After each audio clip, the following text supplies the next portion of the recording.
आज new chapter start कर रहे हैं जिस that is animal kingdom. Okay, basically ये जूलॉजी का चैप्टर है, बट मैं आपको जूलॉजी और बॉटनी दोनों पढ़ाने वाली हूँ, तो इसको सेपरेट नहीं कर रहे हैं। ठीक है, जैसे जैसे एनसीईआरटी का सीक्वेंस है उसी सीक्वेंस में हम भी पढ़ेंगे। ओके, तो चैप्टर का नाम है एनिमल किंगडम। तो पहले एनिमल्स के कुछ फीचर्स पढ़ लेते हैं, क्योंकि बहुत बेसिक है, बिल्कुल बेसिक से पढ़ा रही हूँ, बिल्कुल आप फोकस्ड होके सुनना। और इतना बेसिक है कि 11th वाले भी पढ़ सकते हैं। ओके, अब एनिमल्स के कुछ बेसिक फीचर्स ये है, जैसे कि एनिमल्स कैसे होते हैं, यूकैरियोट्स होते हैं, मल्टी सेलुलर होते हैं और हेट्रोट्रॉप्स होते हैं। इनमें सेल वॉल बिल्कुल नहीं होती, सेल वॉल एब्सेंट होता है, और होलोजोइक मोड ऑफ न्यूट्रिशन होता है। होलोजोइक मोड ऑफ न्यूट्रिशन मतलब कि जैसे पहले इंजेस्ट करेंगे, देन फूड को डाइजेस्ट करेंगे।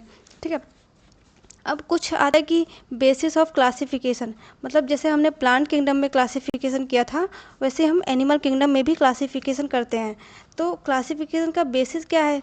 पहला तो बेसिस ये है कि अरेंजमेंट ऑफ सेल्स, मतलब कि सेल्स को अरेंज कैसे किया है। मतलब कि जैसे कोई भी एनिमल्स है, मतलब किसी एनिमल्स की बॉडी सेलुलर लेवल है या फिर टिश्यू लेवल की है।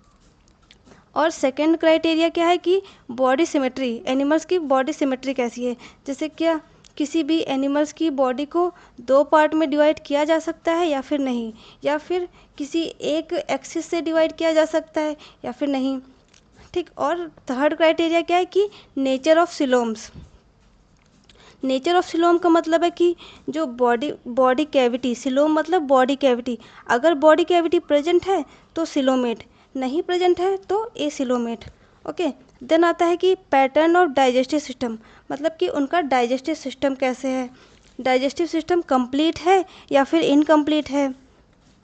और इनकम्प्लीट है मतलब अगर इनकम्प्लीट है तो जो पूरी की पूरी डाइजेस्टिव ट्यूब है उसमें एक ही ओपनिंग होगी, वही माउथ का भी काम करेगी और एनस का भी काम करेगी।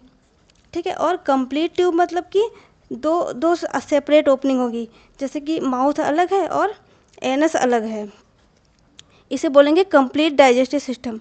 देन फोर्थ क्राइटेरिया क्या है, फोर्थ नहीं सॉरी फिफ्थ क्राइटेरिया क्या है जिसके बेसिस पे क्लासिफिकेशन किया है, वो है सर्कुलेटरी और रिप्रोडक्टिव सिस्टम।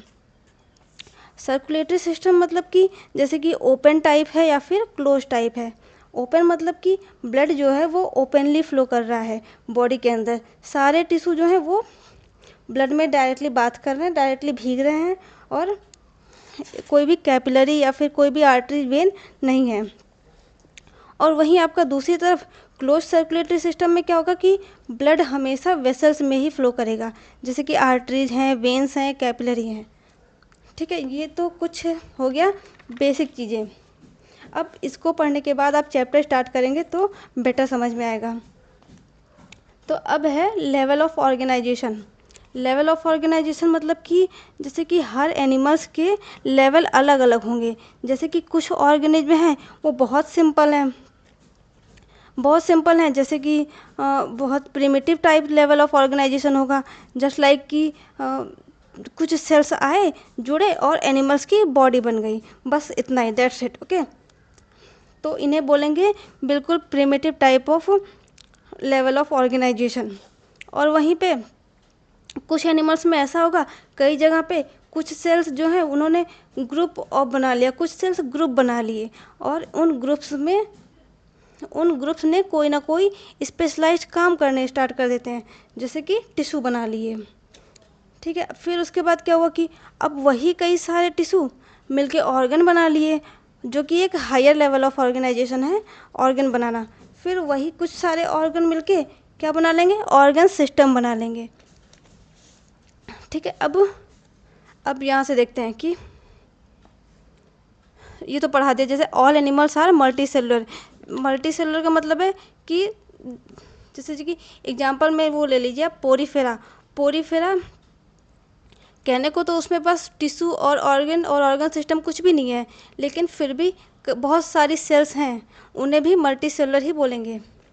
ठीक है, पहला क्या है कि सेलुलर लेवल, बेसिक यूनिट, ये एक मिनट, सेलुलर लेवल्स मतलब कि यहाँ पे वो था, थोड़ा मिस्टेक हो गया, loose sales aggregate.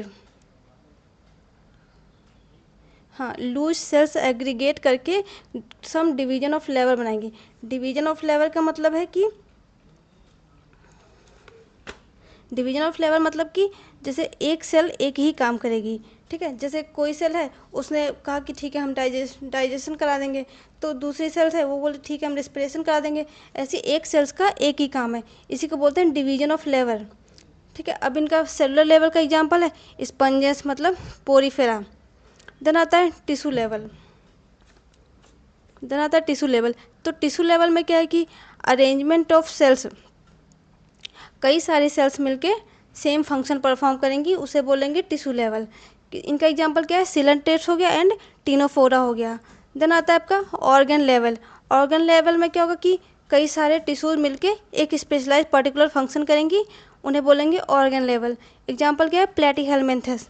Okay, then इसके बाद आएगा organ system level. Organ system level में कई सारे ऑर्गन्स एसोसिएट होके कोई एक फंक्शनल अपना काम करेंगे और perform specific physiological function. Example क्या है, एनिलेट्स सॉरी एस्के हेलमिन्थस से लेकर के पूरा कॉर्डेट्स तक। यहाँ पे एस्के हेलमिन्थस होगा क्योंकि प्लेटीहेलमिन्थस तो ऑर्गन लेवल हो गया। देन जो नेक्स्ट लेवल ऑफ ऑर्गेनाइजेशन होगा that is organ system level. कहाँ से, एस्के हेलमिन्थस से लेकर के पूरा अपना कॉर्डेट्स तक। देन बात करते हैं कि यहाँ पे डाइजेस्टिव सिस्टम पे। डाइजेस्टिव सिस्टम दो तरह के होते हैं, एक तो ब्लाइंड सैक जैसे कि अभी बताया कि सिंगल ओपनिंग होगी, वही दोनों का काम करेगी, माउथ का भी और एनस का भी। That is called incomplete digestive system. Example Coelenterata, Ctenophora and Platyhelminthes. Then एक आता है ट्यूब विद इन ट्यूब, इसमें दो ओपनिंग होगी, माउथ सेपरेट होगा, एनस अलग होगा, ठीक है। इन्हें बोलेंगे कंप्लीट डाइजेस्टिव सिस्टम।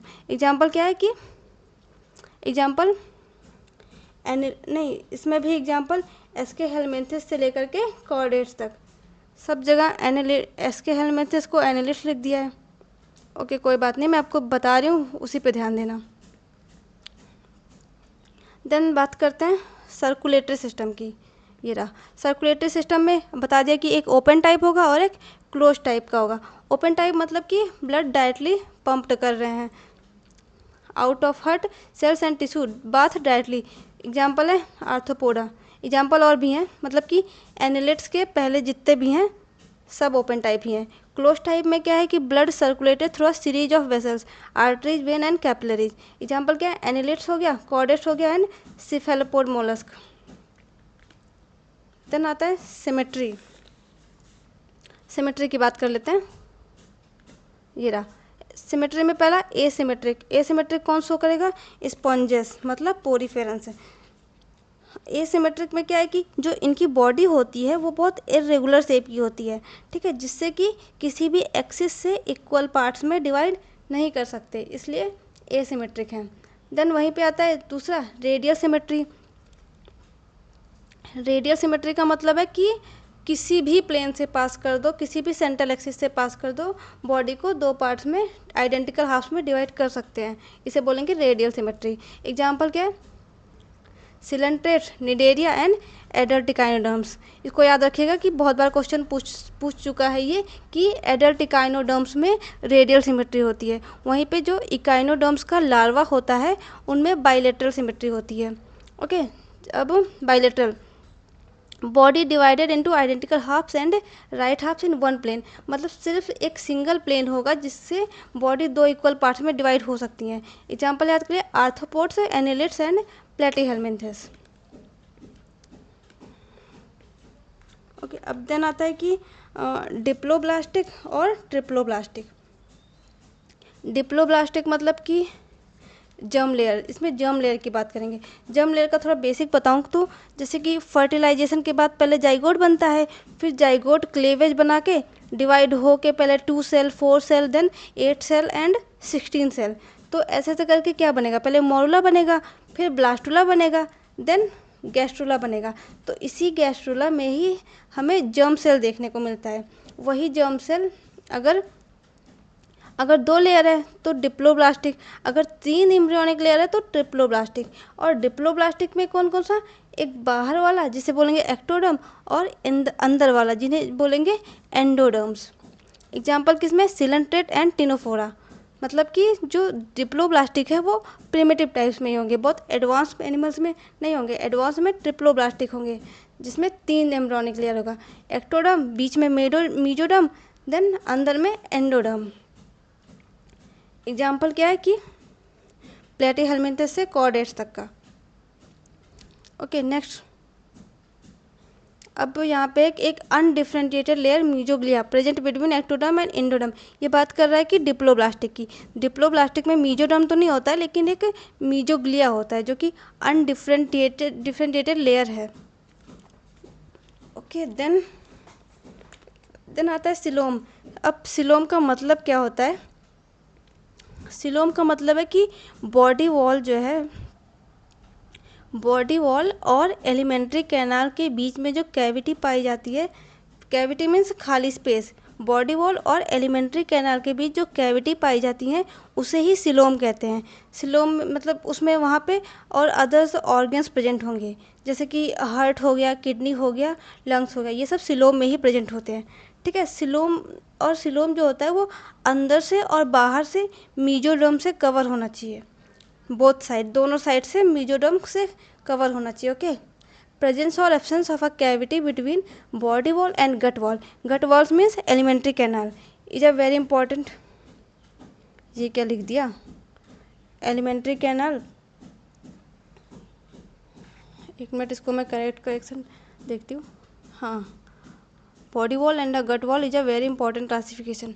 ठीक है, राइट है। बॉडी कैविटी जो है वो लाइन ऑफ मीजोडर्म, लाइन होगा, ई गलत हो गया, यहाँ पे छूट गया है।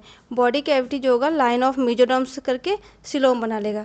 ठीक है, अब एनिमल्स में देखा गया कि किसमें सिलोमेट है, किसमें सिलोम प्रेजेंट है, किसमें सिलोम प्रेजेंट नहीं है।